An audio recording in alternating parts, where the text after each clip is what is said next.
Kenya this week. This week, President William Ruto pushed Kenya's transformation agenda forward through high-level diplomacy and major infrastructure launches. On Monday, the president hosted Malaysia's Prime Minister, Dato Seri Anwar Ibrahim, for a state dinner at State House Nairobi.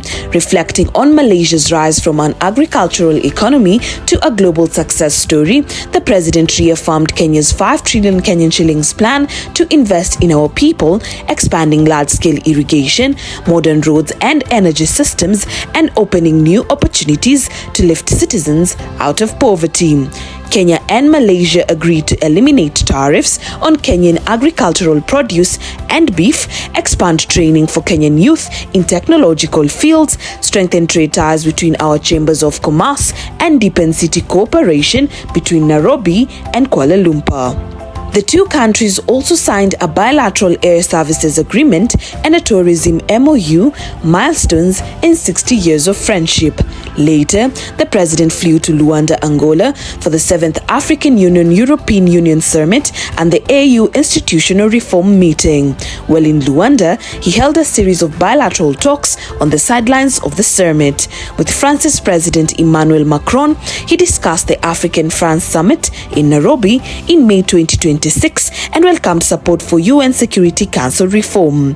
On the sidelines, he met Spain's Prime Minister Pedro Sanchez to boost trade and investment in infrastructure, water, and irrigation. German Chancellor Friedrich Merz to deepen cooperation on clean energy, education, and orderly labor mobility, and EU Council President Antonio Costa to discuss the crisis in Sudan and ways to strengthen AU-EU cooperation on peace, digital transformation, and climate adaptation. Also on the sidelines, he engaged Mozambique's President Daniel Chapo and Sao Tome and Principe's Prime Minister Americo Ramos, and met WHO Director General Dr. Tedros Adhanom, who commended Kenya's fully domestically funded universal health coverage. President Ruto also spoke with Finland's Prime Minister Petteri Orpo on partnerships in agribusiness, renewable energy and health, and chaired the AU Institutional Reform Ad Hoc Committee, pushing reforms in peace and security, financing, legal institutions, and decision-making to make the union fit for purpose.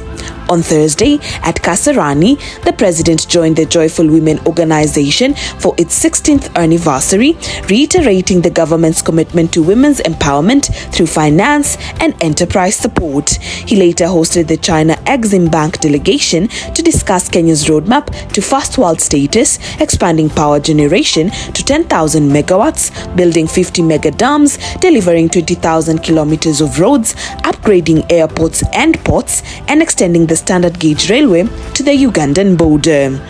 On Friday, the president launched the 200 billion Kenyan shillings dual-link of the Nairobi-Mau Summit and Nairobi-Mai Mahiu Naivasha corridors, a transformative 2-year project to end gridlock and reduce deadly crashes that claimed hundreds of lives in recent years. The upgrade includes a dual 4- and 6-lane carriages, a 3.34-kilometer viaduct, and a 900-meter retaining wall in Nakuru, and is complemented by the tamaking of the 15-kilometer Ngata-Roret-Njoro Road announced in Salga. On Saturday, the president opened Yusuf Hajigal Secondary School in Masalani, Garissa County, handed over a new school bus, and laid the foundation stone for phase 2 of the school's development. He reiterated the government's deliberate decision to increase the education budget from 500 billion Kenyan shillings in 2022 to 702 billion Kenyan shillings this year, an investment aimed at equipping Kenyans with the high-quality skills needed to build the human capital that will drive Kenya toward first world status. The president also launched the construction of the 376-unit Masalani Affordable Housing Project in Ijara constituency, part of the 230,000 affordable homes being developed nationwide. The program is creating decent housing, supporting job creation, and strengthening local economies by reserving key works such as steel doors and windows for Juakali artisans so that economic gains stay within the community. Kenya itabadilika. Tuendelee ama tuendelee? These are the facts.